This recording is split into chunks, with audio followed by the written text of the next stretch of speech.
Assalamualaikum warahmatullahi wabarakatuh. Hai adik-adik, kali ini kita akan belajar bersama Bunda Lutfiatul Yaumi Aflaha pada mata pelajaran IPS tentang perjuangan para tokoh. Beberapa kisah perjuangan para tokoh yang dapat kita teladani sebagai berikut. Yang pertama, Raden Ajeng Kartini. Yang kedua, Dewi Sartika. Yang ketiga, Muhammad Husni Tamrin. Yang keempat, Ki Hajar Dewantara. Dan yang kelima, Supriyadi. Nah, Raden Ajeng Kartini. Raden Ajeng Kartini lahir pada tanggal 21 April 1879.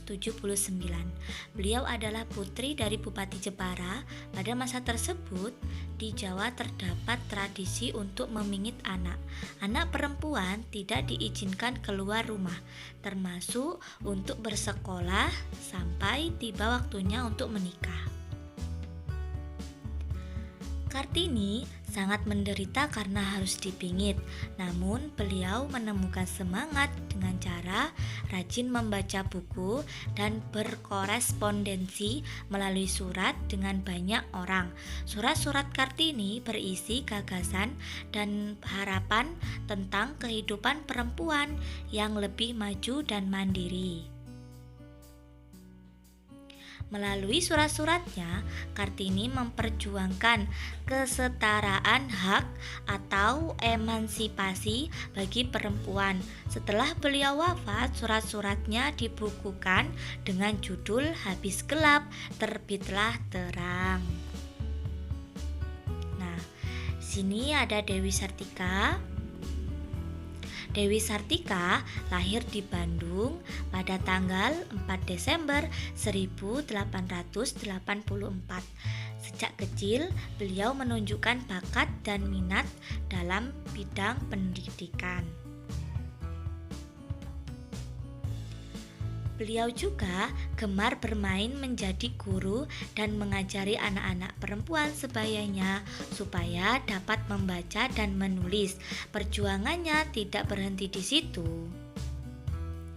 Ketika dewasa, Dewi Sartika mendirikan sekolah istri atau sekolah perempuan yang berkembang menjadi sekolah keutamaan istri.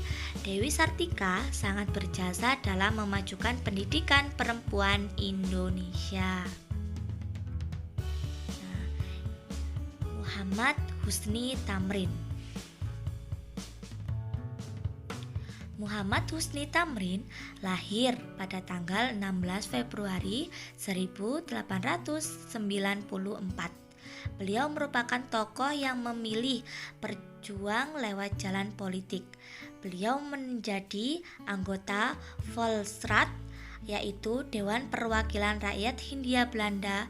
Lewat kedudukannya, beliau banyak menentang kebijakan pemerintah Hindia Belanda yang merugikan rakyat kecil. Muhammad Husni Tamrin juga menjadi penghubung antara rakyat yang enggan berunding dengan pemerintah Belanda. Beliau dikenal sebagai politikus yang tegas tetapi santun. Beliau mampu mengemukakan pendapatnya dengan tepat sehingga membuat lawan-lawan politiknya tak berkutik. Ki Hajar Dewantara. Ki Hajar Dewantara lahir di Pakualaman pada tanggal 2 Mei 1889. Beliau merupakan tokoh pendiri sekolah perguruan taman siswa yang kemudian berkembang sangat pesat. Atas jasanya dalam dunia pendidikan, beliau dijuluki sebagai Bapak Pendidikan Nasional. Selain itu, hari lahirnya yaitu tanggal 2 Mei ditetapkan sebagai Hari Pendidikan Nasional.